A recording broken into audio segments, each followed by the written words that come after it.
Kaip vertinti laisvadarbio arba kitaip vadinamo freelancerio atlygį. Tikiuosi ši informacija bus naudinga tiek užsakovam, tiek paslaugų vykdytojam.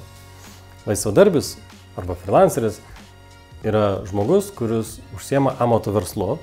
Jis pardavinėja savo paslaugą, gali būti fotografas, grafikos dizaineris, videografas, gali būti tinklapio kūrėjas, gali būti programuotojas, nesvarbu. Bet principas visur yra toks pats. Mano skaičiavimo formulė yra labai paprasta. Laisvai samdomas žmogus, amato verslininkas, iš tiesų kartais gali atrodyti, kad jis yra pigesnis negu pastovus darbuotojas su darbo sutartim ant sodros, ne? O kartais atrodo netgi ir brangesnis. Kodėl? Laisvai samdomo specialisto darbo atlyginimą lengviausia apskaičiuoti pagal vidutinį darbo užmokestį Lietuvoje. Tarkim, jeigu vidutinis atlyginimas yra, kaip pavyzdys, nežinau, kuriais metais jūs žiūrite šį vaizdo klipą, bet imkime pavyzdį 2000 eurų, kad būtų lengviau skaičiuoti. 2000 eurų išdaliname į 21 darbo dieną oficialiai Lietuvoje ir gauname, diena yra daugmaž 100 eurų, ne?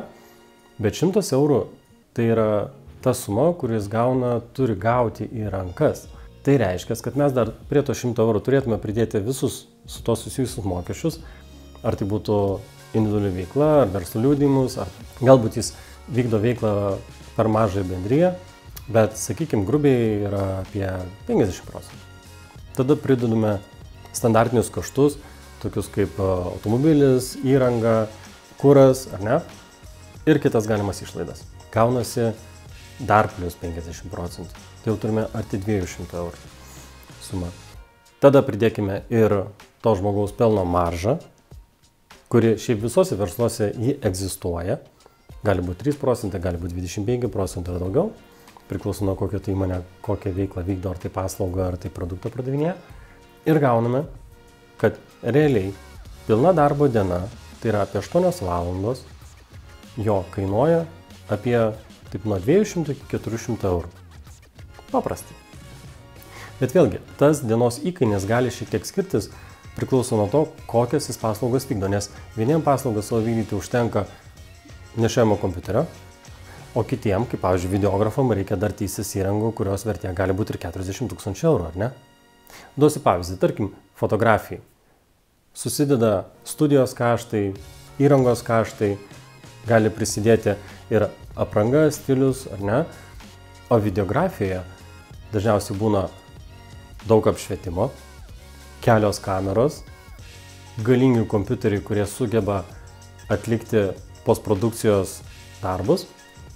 Ir kai sudedi, to laisvai samdomo žmogaus atlyginimas yra labai maža dalis tų visų kaštų, kuriuos iš tikrųjų, iš oro neištrauksi, jie turi būti padengti kažkaip, ar ne?